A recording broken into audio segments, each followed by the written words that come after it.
അധ്യായം 3. 7 അടി ഉയരവും ഇരട്ട തലകളുള്ള ഭീമാകാരനായ ഒരു ചുവന്ന ചെന്നായ.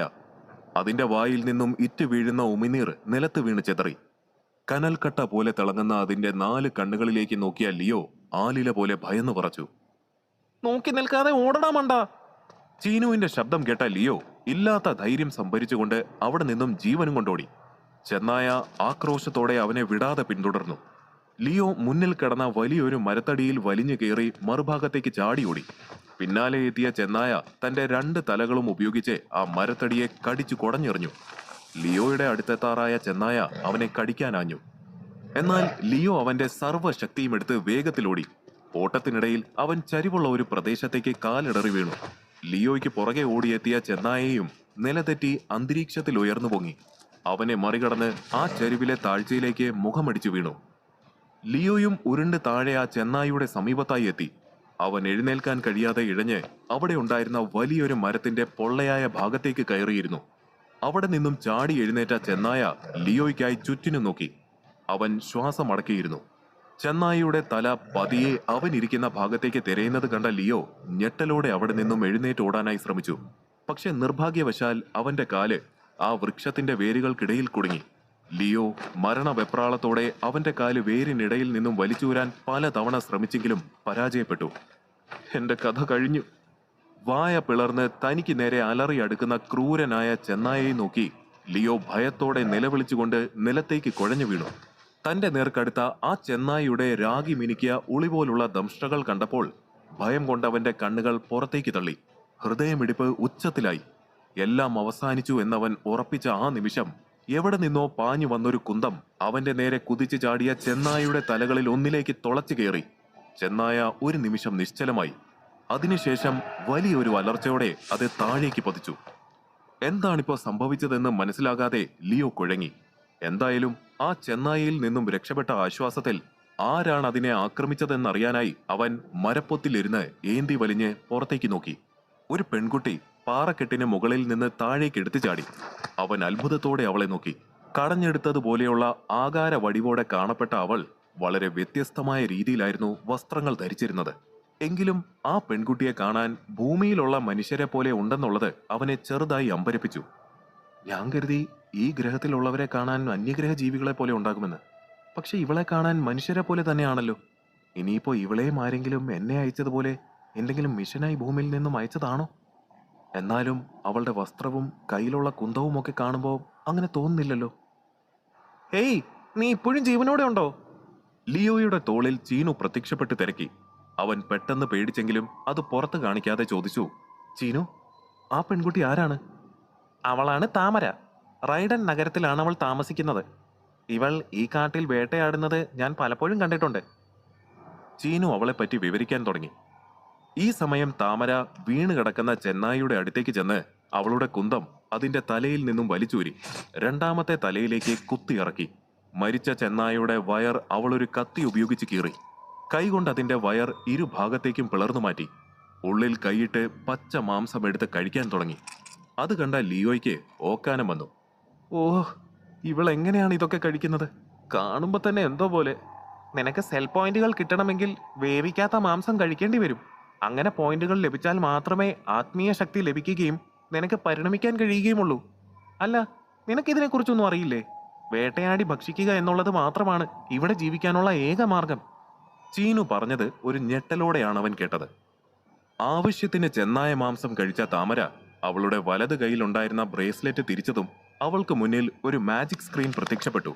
അതിലുണ്ടായിരുന്ന ടേബിളിൽ ഈ വിധം എഴുതിയിരുന്നു: പരിണാമ വളർച്ച 0, ആത്മശക്തി 0, ആയുധം കുന്തം, കവചം ഇരുമ്പ്, ജീവികൾ 433.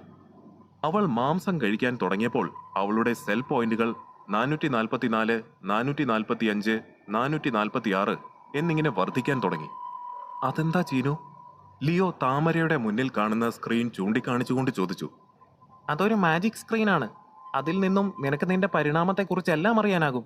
ആ ബ്രേസ്ലെറ്റ് നിനക്കും ഉണ്ടല്ലോ. ചീനു ലിയോയുടെ കയ്യിലേക്ക് ചൂണ്ടിക്കാണിച്ചു പറഞ്ഞു. ലിയോ തന്റെ കയ്യിലെ ബ്രേസ്ലെറ്റ് തിരിച്ചു. അവർക്ക് മുന്നിൽ ഒരു മാജിക് സ്ക്രീൻ തെളിഞ്ഞു വന്നു. പരിണാമ വളർച്ച 0, ആത്മശക്തി 0, ആയുധം 0, കവചം 0, ജീവികൾ 0, ലൈഫ് സെൽസ് 0. ഹമ്പടാ വീരാ, ഇത്രയും കാലം നീ എവിടെയായിരുന്നു? നിനക്കെല്ലാം വട്ടപൂജ്യമാണല്ലോ. ചീനുവിന്റെ കളിയാക്കൽ കേട്ട് ലിയോ ബ്രേസ്ലെറ്റ് തിരിച്ച് മാജിക് സ്ക്രീൻ ഇല്ലാതാക്കി. താമര അപ്പോഴേക്കും അവിടെ നിന്നും പോയിരുന്നു. ലിയോയും ചീനുവും മരപ്പൊത്തിൽ നിന്നും പുറത്തേക്കിറങ്ങി. പെട്ടെന്ന് ഇരുവശങ്ങളിലും ഇരുമ്പുകോളം കെട്ടിയ ഒരു കയറ് വന്ന് ലിയോയുടെ ശരീരത്തിൽ ചുറ്റി. അടി തെറ്റിയ ലിയോ നിലത്തേക്ക് വീണു. ലിയോ ആ കെട്ടഴിക്കാൻ ശ്രമിക്കുന്നതിനിടയിൽ അവന്റെ മുന്നിലേക്ക് ഒരു കമ്പും കടിച്ചുകൊണ്ട് താമര വന്നു നിന്നു. നീ ആരാണ്? എന്തായാലും നീ റൈഡൻ സിറ്റിയിലുള്ളതല്ല. പിന്നെ എവിടെയാണ് നിന്റെ സ്വദേശം? ആരാണ് നിനക്ക് ഈ വനത്തിലേക്ക് കയറാനുള്ള അനുവാദം നൽകിയത്? നീ ഇവിടെ വേട്ടയാടാനായി വന്നതാണോ? അങ്ങനെയെങ്കിൽ നീ വേട്ടയാടുന്നത് എങ്ങനെയുള്ള മൃഗങ്ങളെയാണ്? ശ്വാസം വിടാതെയുള്ള താമരയുടെ ചോദ്യങ്ങൾ കേട്ട് ലിയോ ഉമിനീർ വിക്കി. അത് ഞാൻ ഇവിടെ ഇവിടെ അടുത്തുള്ളതാണ്. താമരയോട് സത്യങ്ങൾ തുറന്നു പറയാൻ അവന് ഭയം തോന്നി. അവനിൽ നിന്നും കാര്യമായ മറുപടിയൊന്നും ലഭിക്കാതെ അക്ഷമയായ താമര അവനെ നേരെ നിർത്തി അവന്റെ വസ്ത്രങ്ങൾ പരിശോധിക്കാൻ തുടങ്ങി. അവന്റെ പാൻസിന്റെ പോക്കറ്റിൽ നിന്നും അവൾക്ക് സ്വർണ്ണ പൂവിതൾ കിട്ടി. താമര അത്ഭുതത്തോടെ ആ പൂവിതളിലേക്കും ലിയോയുടെ മുഖത്തേക്കും മാറി മാറി നോക്കി. ഈ വിശിഷ്ട പൂവിതൾ നിനക്കിതെവിടെ നിന്ന് കിട്ടി? ലിയോ അതിന് മറുപടി ഒന്നും പറഞ്ഞില്ല. സത്യം പറഞ്ഞോ, നിനക്കിതെവിടെ നിന്നാണ് കിട്ടിയത്? വിശേഷപ്പെട്ട പുഷ്പത്തിന്റെ അനുവാദമില്ലാതെ ഇത് നിനക്ക് ഒരിക്കലും കിട്ടില്ല. പറയേ, ഇത് നീ ആരിൽ നിന്നെങ്കിലും മോഷ്ടിച്ചതാണോ? അവൾ അവന്റെ കഴുത്തിൽ കത്തി വെച്ചുകൊണ്ട് ചോദിച്ചു. ലിയോ പരിഭ്രാന്തനായി. അല്ല, ഞാൻ മോഷ്ടിച്ചതല്ല, അതെനിക്ക് തന്നതാണ്. ഞാൻ കാട്ടിലുണ്ടായിരുന്ന സമയത്ത് ആ പൂവ് എനിക്ക് തന്നതാണിത്. സത്യമായിട്ടും കൂടുതലൊന്നും എനിക്കറിയില്ല. എന്നെ വിശ്വസിക്കും മാഡം, പ്ലീസ്. അവൻ ഭയത്തോടെ പറഞ്ഞുകൊണ്ട് അവളെ നോക്കി. ഞാൻ നിന്നെ വിശ്വസിക്കില്ല. എന്തായാലും നിന്നെ ഞാൻ എന്റെ ലീഡറിന്റെ അടുത്തേക്ക് കൊണ്ടുപോകാൻ പോവുകയാണ്. ബാക്കിയൊക്കെ അവർ തീരുമാനിക്കട്ടെ. ഇനി നീ കള്ളം പറഞ്ഞതാണെങ്കിൽ നിന്റെ അന്ത്യം റൈഡൻ സിറ്റിയിൽ വെച്ചായിരിക്കും. അതും പറഞ്ഞുകൊണ്ട് താമര ദൂരേക്ക് നോക്കി വിസിലടിച്ചു. 6 കാലുകളുള്ള, കൊമ്പുള്ള, കാണാൻ വ്യത്യസ്തമായിട്ടുള്ള ഒരു കുതിര അവൾക്ക് മുന്നിലേക്ക് ഓടിയെത്തി. അവൾ ലിയോയെ കയർ ഉപയോഗിച്ച് കുതിരയോട് ചേർത്ത് കെട്ടി. ഒപ്പം അവളും കുതിരപ്പുറത്തേക്ക് കയറി റൈഡനിലേക്കുള്ള അവരുടെ യാത്ര തുടങ്ങി. പകൽ വെളിച്ചം മറഞ്ഞു തുടങ്ങിയിരുന്നു. മഞ്ഞ നിറമുള്ള ആകാശത്ത് ഇരുട്ട് പരക്കാൻ തുടങ്ങി. താമരയുടെ കുതിരയുടെ കുളമ്പൊച്ച ആ വനത്തിനുള്ളിലെ ശാന്തത നിറഞ്ഞ അന്തരീക്ഷത്തെ കീറി മുറിച്ചുകൊണ്ട് പ്രതിധ്വനിച്ചു. കുതിരയുടെ വേഗത കാരണം താഴേക്ക് വീണു പോകുമോ എന്ന് ഭയന്ന ലിയോ കയറിൽ മുറുകെ പിടിച്ചുകൊണ്ട് കുതിരയുടെ പുറത്ത് അള്ളി പിടിച്ചു കിടന്നു. അങ്ങകലെ റൈഡൻ സിറ്റിയുടെ വിശാലമായ കോട്ടവാതിൽ കാണാൻ കഴിഞ്ഞു. താമര പുറകിലേക്ക് തിരിഞ്ഞു നോക്കി. അവിടെ ലിയോ ഭയന്ന് വിയർപ്പിൽ കുതിർന്നു കിടക്കുന്നുണ്ടായിരുന്നു. അവൾ കുതിരയെ ലക്ഷ്യസ്ഥാനത്തേക്ക് പായിച്ചു. അത് റൈഡൻ സിറ്റിയുടെ ഭീമാകാരമായ ഗേറ്റിന് മുന്നിൽ കുതിച്ചെത്തി നിന്നു. കാവൽക്കാർ ആ വലിയ ഗേറ്റ് തുറന്നു കൊടുത്തപ്പോൾ താമര കുതിരയുമായി അകത്തേക്ക് കയറി. അവർക്ക് പിന്നിൽ വലിയ ശബ്ദത്തോടെ ഗേറ്റുകൾ അടഞ്ഞു. കുറച്ചു ദൂരം കൂടി സഞ്ചരിച്ച ശേഷം അവർ ഒരു ഇരുട്ട് മൂടിയ ഷെഡിലേക്കെത്തി. താമര കുതിരപ്പുറത്തു നിന്നും താഴെ ഇറങ്ങി. ഷെഡിന്റെ ഒരു ഭാഗത്ത് തൂക്കിയിട്ടിരുന്ന ഗ്ലാസ് ടാങ്കിൽ അവൾ വിരൽ കൊണ്ട് 2 പ്രാവശ്യം തട്ടി. പെട്ടെന്ന് അവിടം ആകെ മഞ്ഞ നിറത്തിലുള്ള പ്രകാശം പരന്നു. ആ ഗ്ലാസ് ടാങ്കിനുള്ളിലെ സ്വയം പ്രകാശിക്കുന്ന ചെറിയ മത്സ്യങ്ങളായിരുന്നു ആ പ്രകാശം പരത്തിയത്. താമര ലിയോയെ കുതിരപ്പുറത്ത് നിന്നും വലിച്ച് നിലത്തേക്കിറക്കി. നേരെ നിൽക്കാൻ കഴിയാത്ത അവൻ തളർച്ചയോടെ അടുത്തുണ്ടായിരുന്ന തൂണിലേക്ക് ചാരി. അവൾ കയർ ഉപയോഗിച്ച് അവന്റെ കൈയും കാലും കെട്ടി നിലത്തേക്കിട്ടു. ഇവിടെ നിന്നും രക്ഷപ്പെടാമെന്നൊന്നും നീ കരുതണ്ട. ഞങ്ങൾ അറിയാതെ ഈ റൈഡൻ നഗരത്തിൽ ഒരു ഇല പോലും അനങ്ങില്ല. അവശനായിരുന്നതുകൊണ്ട് തന്നെ അവൻ അവളെ ഒരു തരത്തിലും എതിർക്കാൻ നിന്നില്ല. എന്നാൽ ഒരു ദയവുമില്ലാതെ തന്നോട് പെരുമാറുന്ന ആ പെൺകുട്ടിയോട് അവന് ദേഷ്യം തോന്നി. ഇന്ന് രാത്രി നീ ഇവിടെ കിടന്ന് നന്നായി വിശ്രമിക്കേ. നാളെ നിന്റെ അവസാനത്തെ ദിനമാണ്. അവൾ ലിയോയെ ഭീഷണിപ്പെടുത്തിയതിനു ശേഷം അവിടെ നിന്നും പോയി. ലിയോ നിരാശയോടെ അവന് ചുറ്റും കണ്ണോടിച്ചു. അവന്റെ നോട്ടം ഒരു കുതിരയിലെത്തി നിന്നു. അവൻ അതുവരെ പിടിച്ചു നിർത്തിയിരുന്ന ദേഷ്യവും വിഷമവുമെല്ലാം കണ്ണീർ തുള്ളികളായി താഴേക്ക് പതിച്ചു. എന്റെ വിധി എന്തുകൊണ്ടാണ് ഈ വിധമായി പോയത്? എപ്പോഴും എല്ലാവർക്കും തട്ടിക്കളിക്കാനായി ഞാനൊരു കോമാളിയായി മാറുന്നത് എന്തുകൊണ്ടാണ്? ഇതിലും ഭേദം ഞാൻ ആ റെയിൽവേ ട്രാക്കിൽ വീണ് മരിക്കുന്നതായിരുന്നു. ലിയോ കുതിരയെ നോക്കി കരഞ്ഞുകൊണ്ട് തുടർന്നു. അല്ല, ഞാനിതിനെ ഇപ്പൊ ഇതൊക്കെ നിന്നോട് പറയുന്നത്? നിനക്കറിയോ, എന്നെ മരണത്തിൽ നിന്നും രക്ഷിച്ച പ്രൊഫസർ പറഞ്ഞിട്ടാണ് ഞാൻ ഇവിടെ എത്തിയത്. അതുകൊണ്ടല്ലേ ഞാനിപ്പോ ഈ അവസ്ഥയിലായത്. അയാളെ എന്റെ കയ്യിൽ കിട്ടിയാലുണ്ടല്ലോ. ലിയോ ദേഷ്യത്തിൽ പല്ല് ഞെരിച്ചു. എന്നാൽ പെട്ടെന്ന് തന്നെ അവന്റെ ഭാവം മാറി. അയ്യോ, ഞാനിപ്പോ എന്താണ് പറഞ്ഞത്? ആ വലിയ മനുഷ്യൻ ഒരാൾ കാരണമാണ് ഞാനിപ്പോ ജീവനോടെ ഉള്ളത്. അദ്ദേഹമാണ് എന്റെ കുടുംബത്തിനെ കടക്കിണിയിൽ നിന്നും രക്ഷിച്ചത്. പ്രൊഫസർ വലിയ മനസ്സിനുടമയാണ്.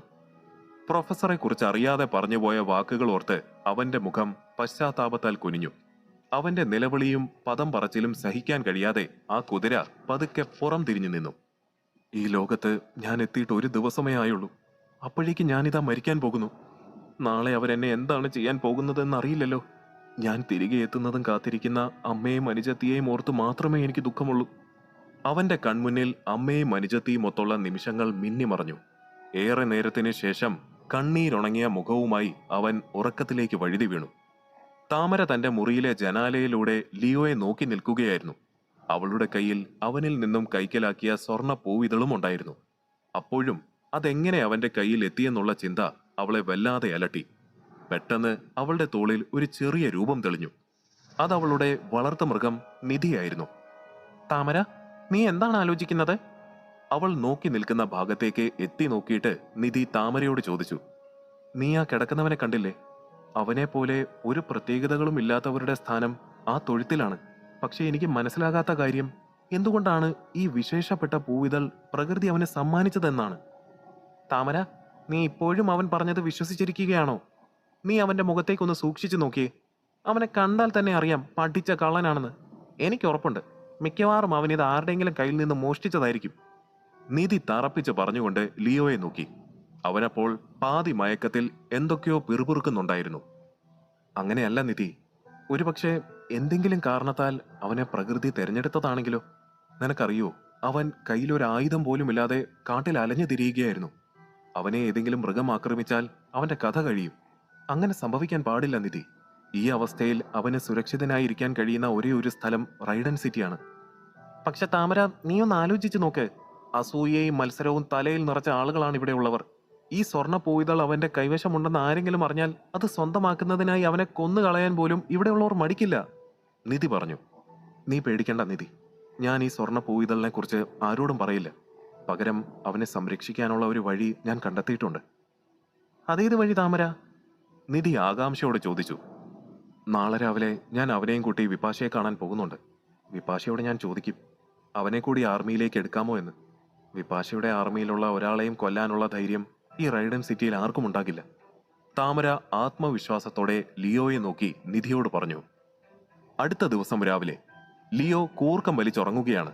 പക്ഷേ നഗരം ഉണർന്ന് തുടങ്ങിയിരുന്നതിനാൽ എങ്ങും ശബ്ദമുഖരിതമായിരുന്നു. അവൻ മുഖം ചുളിച്ചുകൊണ്ട് കണ്ണുകൾ ചിമ്മി തുറക്കാൻ ശ്രമിച്ചു. അല്പസമയത്തിനു ശേഷം ഒരു കോട്ടുവ ഇടാനായി വായ തുറന്ന് ഒപ്പം കണ്ണുകൾ തുറന്ന ലിയോ തുറന്നു വെച്ച വായടയ്ക്കാൻ മറന്ന പോലെ വാ പൊളിച്ച് നിന്നുപോയി. 40 അടിയോളം നീളമുള്ള ഒരു വെളുത്ത പെരുമ്പാമ്പ് അവന്റെ ശരീരത്തിനെ ചുറ്റി അവനു മുന്നിൽ വാ തുറന്നു നിന്നിരുന്നു. ആ പാമ്പ് തല ഇരുവശത്തേക്കും ചലിപ്പിച്ചുകൊണ്ട് ലിയോയുടെ കണ്ണുകളിലേക്ക് സൂക്ഷിച്ചു നോക്കി. ഭയം കൊണ്ട് മരവിച്ചു പോയ ലിയോയ്ക്ക് ഒന്ന് നിലവിളിക്കാൻ പോലും ശബ്ദം പുറത്തേക്ക് വന്നില്ല. ഒരടി പോലും അനങ്ങാൻ കഴിയാത്ത വിധം ആ പെരുമ്പാമ്പ് അവനെ വരിഞ്ഞു മുറുക്കി. ശരീരം ഞെരിഞ്ഞമർന്നു. ആ സമ്മർദ്ദത്തിൽ അവനൊന്ന് ശ്വാസം എടുക്കാൻ പോലും കഴിയുന്നുണ്ടായിരുന്നില്ല. ആർത്തി പൂണ്ട് അവനെ ഭക്ഷിക്കാൻ എന്നതുപോലെ ആ പെരുമ്പാമ്പ് വാ പിളർന്നു. അതിന്റെ വായിലെ കൂർത്ത പല്ലുകൾ കണ്ടപ്പോൾ തന്നെ ലിയോയുടെ പകുതി ജീവൻ പോയിരുന്നു. അവൻ കണ്ണുകൾ രണ്ടും ഇറുകെ പൂട്ടിയെങ്കിലും എന്താണ് സംഭവിക്കുന്നതെന്ന് അറിയുന്നതിനായി അവൻ ഒരു കണ്ണ് തുറന്നു നോക്കി. വാ പിളർന്ന പെരുമ്പാമ്പ് പിന്നിലേക്ക് മാറുന്നത് മുന്നിലേക്ക് കുതിക്കാനാണെന്ന് മനസ്സിലാക്കിയ ലിയോയുടെ തൊണ്ടയിൽ നിന്നും ഒരാർത്തനാദം പുറപ്പെട്ടു. അയ്യോ, എന്നെ രക്ഷിക്കണേ! ആരെങ്കിലും ഓടി വരണേ! ആരുമില്ല ഇവിടെ! ഈ പെരുമ്പാമ്പ് എന്നെ ഇപ്പൊ വിഴുങ്ങും! ആരെങ്കിലും ഓടി വരണേ! അയ്യോ!